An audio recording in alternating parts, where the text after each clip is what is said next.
Good morning. If you're just tuning in, it is indeed a rainy Tuesday morning here on the island with Tropical Storm Raphael moving across the country. And as promised, we'll be doing our best to keep you informed and updated as to what is happening. So joining us via Zoom at this time is the Principal Director of the Meteorological Service of Jamaica, Thompson. He's here to provide an update as to the impact of the storm. Welcome, Evan. Good morning. Welcome, how are you? Evan. How are you doing? Hi, good morning. I'm fine. I'm dry. Well, Yes. if you don't give your prognosis, they won't believe it. Yes, yes. It's not so until Evan says it is so. Thompson says it so. For the people on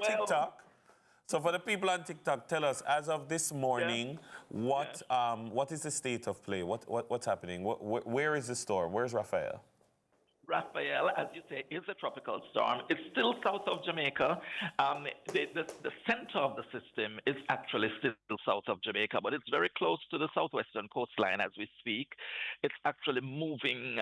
It has passed just about the longitude of Treasure Beach in St. Elizabeth. So it's now moving past Negril in the west and expected to continue out over the Caribbean Sea towards the Cayman Islands. So it's more or less at its closest point in terms of the center of the system to Jamaica's southwestern coastline, and it is continuing to move in that general direction, which would take it away from us. But we have to bear in mind that there is a large band of showers, thunderstorms that are surrounding the system, and much of that is actually located to the north and east of the system, which is what will continue to impact us during the course of today. Well, hold on 1 second, Dennis. Tell me, Evan, though, how long, because a lot of people are worried, and rightly so, how long do you estimate the length and the time that this system will take to pass over the island? It will be throughout much of today. It's even possibly going into tomorrow morning, and we'll be continuing to monitor so that we can advise appropriately. But as we see it now, for much of today, we're going to be continuing to experience the heavy showers and thunderstorms associated with the system. We also could get some strong gusty winds, especially with our thunderstorms. We are likely to experience strong gusty winds there. But the most impact of tropical storm force winds will be over sections of Westmoreland, St. Elizabeth during the course of the latter part of over the next hour or so. That's when we do expect that will occur.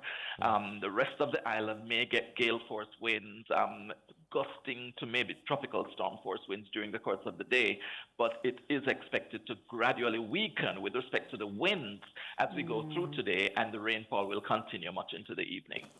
Can you do as best as possible describe the system itself in terms of its structure and how it's moving? Is it a slow-moving system? Is it a very organized structure? Speak to that aspect of it for us. Okay, it is somewhat organized at this time. We can see the clear banding from the across around the eye wall of the system. The center, we can identify where the center is, and that's why I was able to tell you that it is actually moving past Negril at this time and continuing to move out over the Caribbean Sea. So the structure is well intact.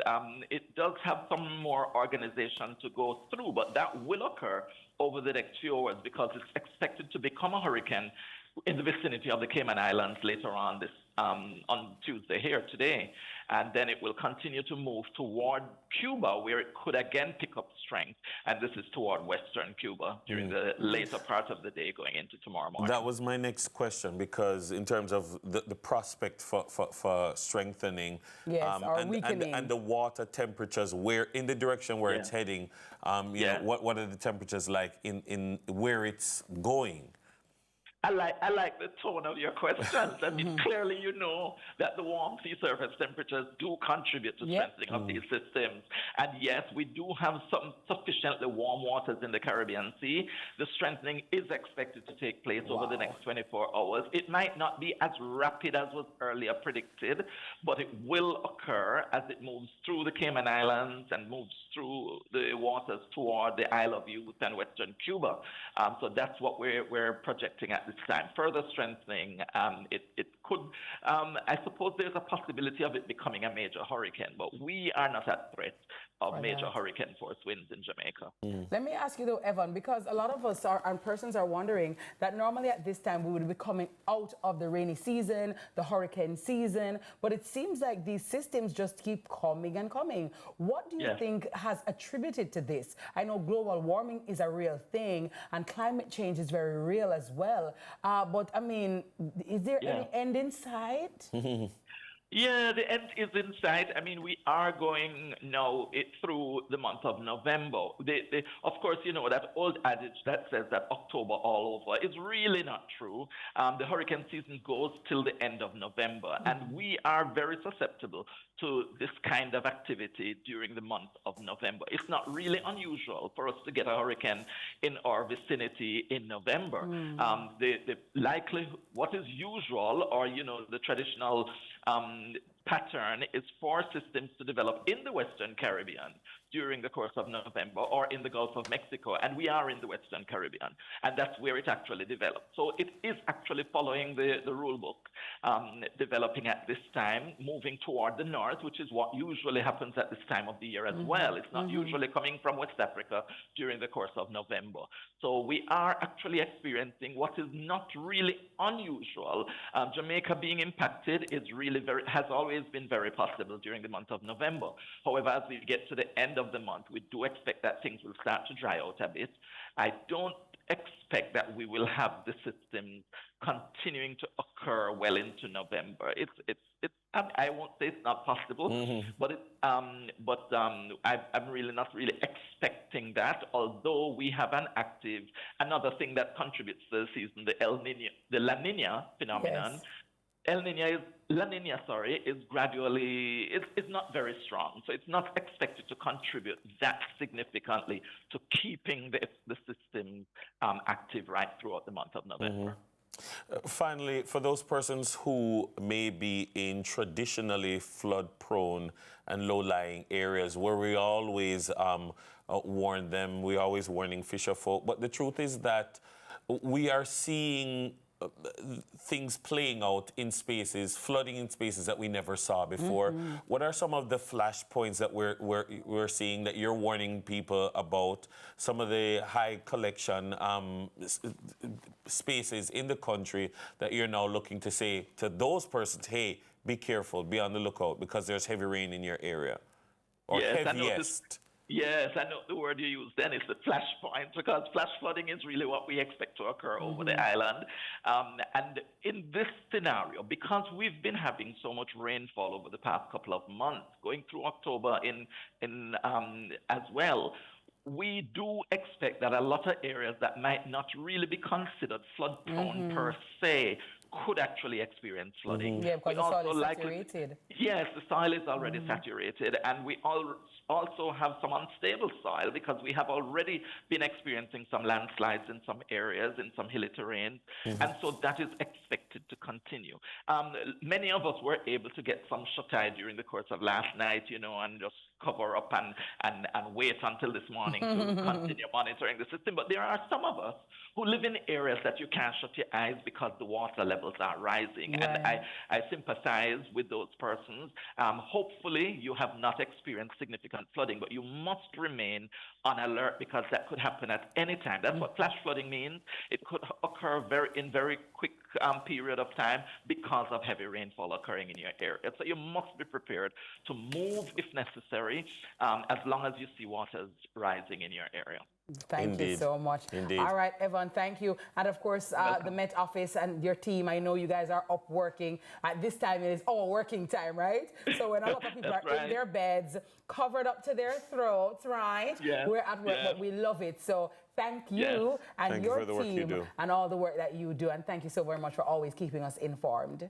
Okay, you're very welcome. Take care, be safe, and keep dry. You too, Evan. Thank you so much. Our very special guest this morning, Mr. Evan Thompson, Principal Director of the Meteorological Service of Jamaica, for the timely update. And I know you wanted to know, so now you know. So just stand steady, stay in your house, stay right there. Keep dry. Good morning to Karen. Caroline. Hi, my Cinco family. Yes, Caroline in our bed. Lie Yeah, down. she in our bed. Yeah. Good morning to Charmaine Shan. She's an assistant commissioner of police. She's in charge of community safety and security, a regular viewer. Yeah. Good morning, Miss Shan. Good morning, Happy Miss to have Shan. you. And to all our viewers all across the island, all in them bed, under them little cover, under them blanket. Good morning. We're sending you lots of love. And to those persons who are a bit displaced right now, we're sending you our love as well. We're sending you our prayers. And please, guys, don't underestimate Mother Nature. No, I know. don't take no chance. Yeah, don't take any chances. Don't take any risks at all. It's better to have your life, and it's better to be safe than sorry, all right? So we're not yet done with you, okay? So please don't move a muscle, because the storm, we have to keep in tune, Dennis, with our sunrisers, right? Indeed. Yeah, We've been telling you we want to know what's happening in your neck of the woods. So And we send in your check photos. in with you. Yeah, and we have, right now, we have a check-in with one of our sunrisers who is in Albion, St. Thomas. And Danielle is her name. Good morning, Danielle. Good morning, Danielle. How are you? Good morning. How are things in St. Thomas? In Albion right now. It's just constant rain, no stopping, slight flooding, but nothing heavy. Oh, is it heavy rain or light rain, or is there wind? It's dark and cloudy here. Oh, wow. Oh, it's very dark, very cloudy. Are the people, I don't know if people are WhatsApping each other and talking about what's happening in the area. Are there any challenges like that? Any of that? No. Okay. So, well, I know Albion is near the ocean, right? Yes. Has the water levels risen? I mean, coming over or anything like that? No, nothing like that. Okay. All right, sounds good. Not too bad. But then you so like you under Not your too bed, bad. me don't know. She wrap up Pardon in me? a one, Where are you, Danielle? thick sheet. Sorry, you're breaking up. No, I'm saying, where are you? How are you managing? I mean, it sounds like you're You wrapped sound up. like you're wrapped up in a one thick comforter. Yes, very wrapped up. I love rain. It's very cozy and nice. A girl after my own heart. Yes, I might when I talk. Yes. Whenever I see rain, I want to just hug up, love up, Yes. under sheet, we're Yes. cooking, and we're having fun. So Yeah. I love that. All right, Danielle, thank you so very Thanks, much Danielle. for You're your welcome. update. All right. We take another break, guys, but please do keep your comments coming, keep your videos coming, keep your videos coming, because we want to know what's going on with Absolutely. you as we try to keep each other safe and informed right here during Eye on Raphael. We take a break, but more sunrise right after this.